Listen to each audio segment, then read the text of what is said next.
Well, the West is sour grapes over the Belt and Road Forum for International Collaboration, or Cooperation rather, which is happening this week in China. Western media will say this is proof that Russia and China want to take over the world. But is that actually true? Remember, this is an economic forum, not a military conference. We asked Carl Zha to join us. He is coming to us from China, where he's been covering this. He's an expert on Asian politics and host of the Silk and Steel podcast. Thank you so much for joining us all the way from China today. Thank you for inviting me, Natalie. I rushed down the Great Wall to join your interview, so I'm very honored to be here.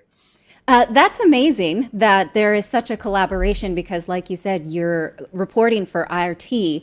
And I had asked, is that hard to do to report from RT from the Great Wall of China? Did you need special permits? And what you had told us before we started recording is that there is an interesting collaboration between Russia and China, and why that seemed like it was not so difficult. Maybe I couldn't just do it, but for these powers, tell me a little bit more about the collaboration between Russia and China. Well, President Xi Jinping visited Russia earlier this year, and he has famously said to President Putin that right now we're witnessing changes that haven't been seen for last 100 years, and you and I are driving those changes together. 变局是一部分，我们共同来推动。Это как раз сейчас перемены, которые не было в течение 100 лет. Там, где вместе двигаем эти перемены. Берегите, пожалуйста, дорогой друг.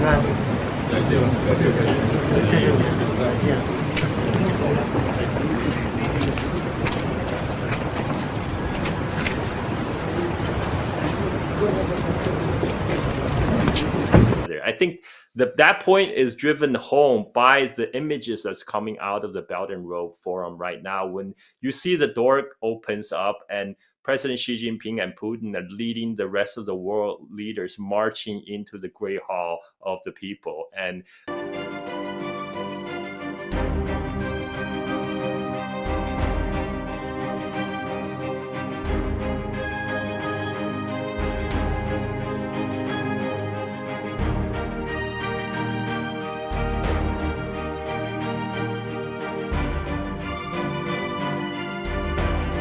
it's quite a powerful message, and it really shows this is arrival of a new world order, and the West is not part of it.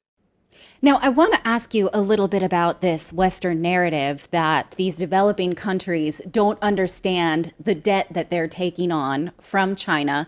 What is it that the West thinks they don't understand? It's kind of laughable because most of those countries are more beholden to Western debt organizations like the International Monetary Fund.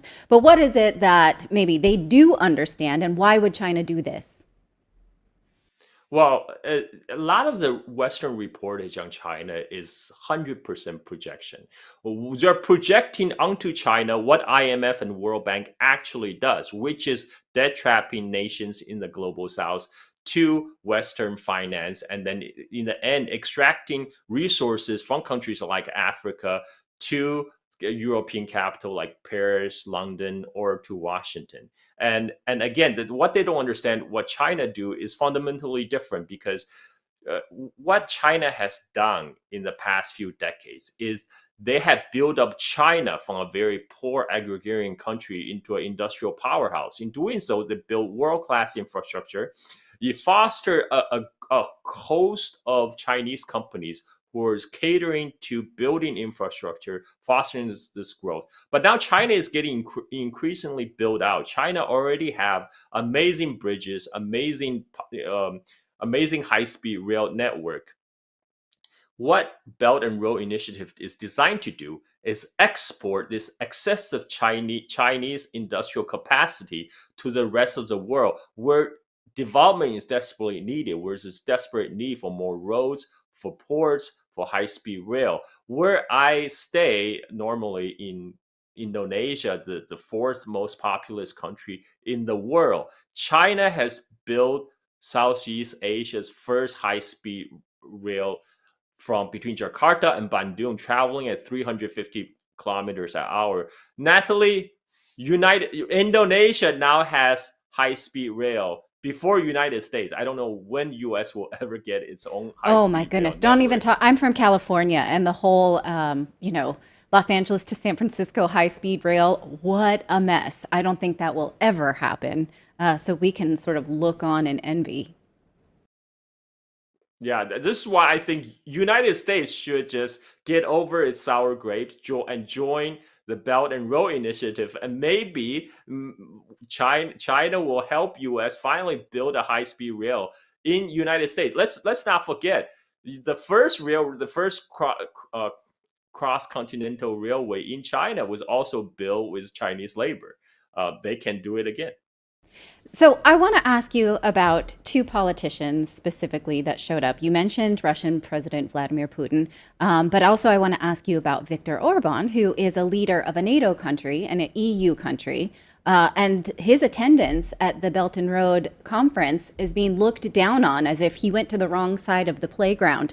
So can you tell me about the reception of Vladimir Putin and also the attendance of Viktor Orban, from the leader of Hungary?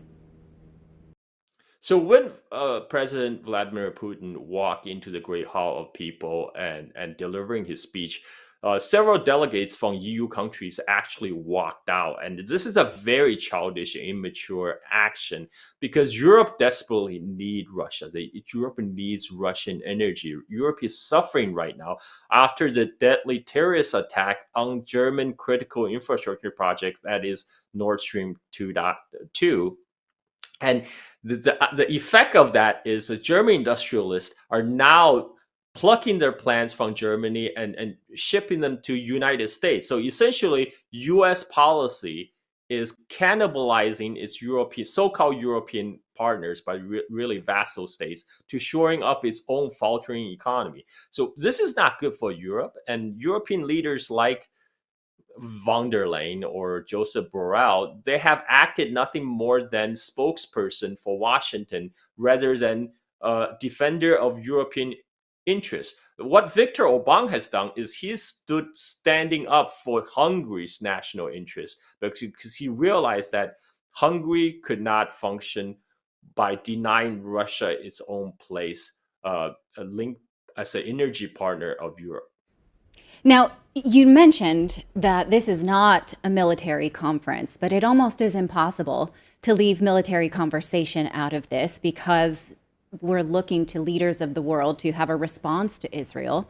Also, just today, there was a congressional report that said that Russia and China are major existential threats, and the United States needs to prepare for nuclear threats, ramp up its own nuclear arsenal.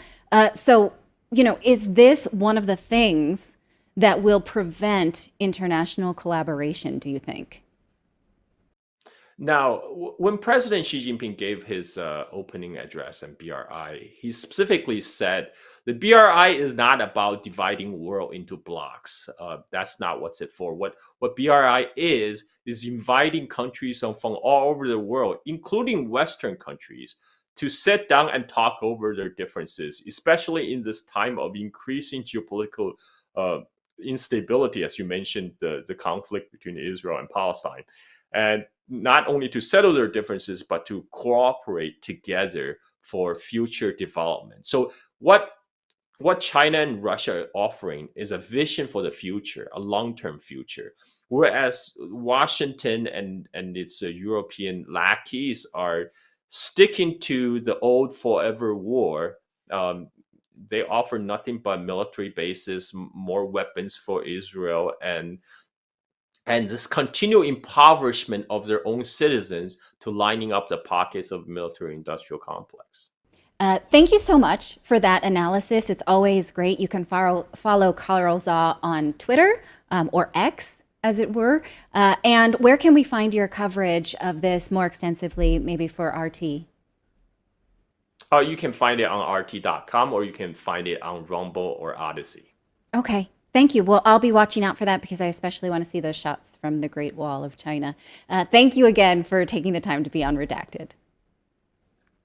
Thank you, Natalie. It's always a pleasure. Thank you so much for watching this segment here at Redacted. We are live every day at 4 p.m. Eastern Time, trying to share the stories that the mainstream media will not cover. You should also come over and join our community of Redacted Rebels over at redacted.inc. That's our private locals community where we can share exclusive content that we simply cannot share here on YouTube. Come over and join the rebellion together right now by going to redacted.inc. We'll see you next time.